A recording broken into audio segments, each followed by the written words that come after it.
ಇನ್ನು ರಾಜೀನಾಮೆ ನೀಡೋರಿಗೆ CM DK Shivakumar warning ಕೊಟ್ಟಿದ್ದಾರೆ. ಖಡಕ್ ವಾರ್ನಿಂಗ್ ಕೊಟ್ಟಿರುವಂತ ಸಿಎಂ ಡಿಕೆ ಶಿವಕುಮಾರ್ ಏನಾದ್ರೂ ರಿಸೈನ್ ನೀಡೋದಕ್ಕೆ ಅಂತೇಳಿ ನೀವು ಮುಂದಾದ್ರೆ ಬಂದ್ರೆ ನಿಮ್ಮ ರೆಸಿಗ್ನೇಷನ್ ಲೆಟರ್ ಅನ್ನ ಅಂಗೀಕರಿಸಲಾಗುತ್ತೆ ಅಂತೇಳಿ ವಾರ್ನಿಂಗ್ ಕೊಟ್ಟಿದ್ದಾರೆ.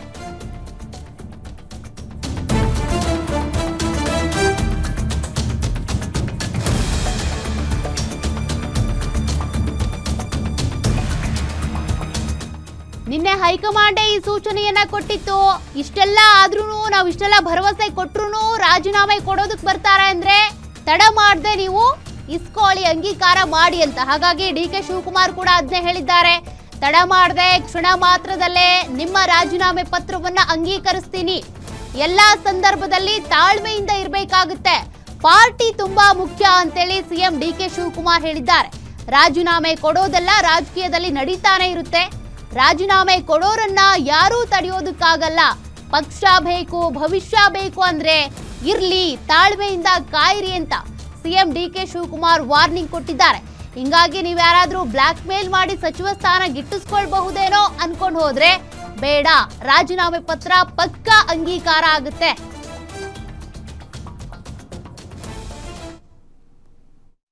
ನಿನ್ನೆ ರಾತ್ರಿನೇ ಏನು ಹೇಳಬೇಕು ನಾನೆಲ್ಲ ಹೇಳಿದ್ದೀನಿ. ಏನಾದ್ರು ಇದ್ರೆ ಖಂಡಿತ ನಿಮ್ಮನ್ನ ಕರಿತೀನಿ.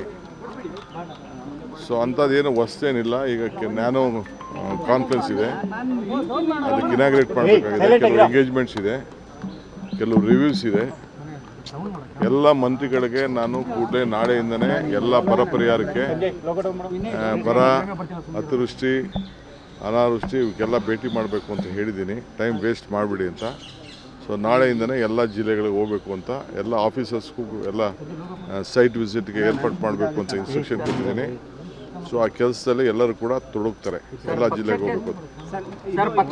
ಸಾಮೂಹಿಕ ರಾಜೀನಾಮೆ ಕೊಡ್ಲಿಕ್ಕೆಲ್ಲ ಮುಂದಾಗಿದ್ದಾರೆ ಸರ್. ಯಾರು ನೋಡಿ, ರಾಜೀನಾಮೆ ಕೊಡೋರು ಇವೆಲ್ಲ ರಾಜಕೀಯದಲ್ಲಿ ನಡೀತಾ ಇರೋದು. ರಾಜೀನಾಮೆ ಕೊಡೋರ ಬಗ್ಗೆ ಯಾರು ತಡೆಯೋಕ್ಕಾಗಲ್ಲ. ಪಾರ್ಟಿ ಬೇಕು, ಅವ್ರಿಗೂ ಭವಿಷ್ಯ ಬೇಕು ಅಂತಂದರೆ ಪಕ್ಷ ಇದ್ದರೆ ಇದು. ನನಗೆ ರಾಜೀನಾಮೆ ಕೊಡ್ಬೋದಾಯ್ತಲ್ಲ. ನಾನು ಧರ್ಮಸಿಂಗ್ ಕಾಲದಲ್ಲಿ, ಬೇರೆ ಕಾಲ, ಸಿದ್ದರಾಮಯ್ಯವ್ರ ಕಾಲದಲ್ಲಿ ಎಲ್ಲ ನನ್ನ ಮಂತ್ರಿಗೆ ತಪ್ಪಿಸ್ತಾರಾದಾಗ ನಾನು ಪರಮೇಶ್ವರ್ ಇಬ್ಬರು ತಾಳ್ಮೆಯಿಂದ ಇರಲಿಲ್ವಾ?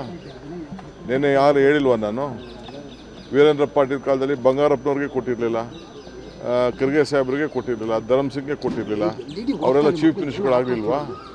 ಇವೆಲ್ಲ ಪೇಷನ್ಸಿಂದ ಈ ಸಂದರ್ಭದಲ್ಲಿ ಇರಬೇಕಾಗ್ತದೆ. Party is very much important. ಯಾರು ರೆಸಿಗ್ನೇಷನ್ ಕೊಟ್ಟರೆ within few minutes I am going to accept. ನಾನು ಈಗಾಗಲೇ ಎಲ್ಲ ನಮ್ಮ ಬೋರ್ಡು, ಕಾರ್ಪೊರೇಷನ್ನು ರಿವ್ಯಾಂಪ್ ಮಾಡ್ತಾಯಿದ್ದೀನಿ. ಎಲ್ಲ ನಮ್ಮ ಆಗಲೇ ಟೈಮ್ ಆಯಿತು.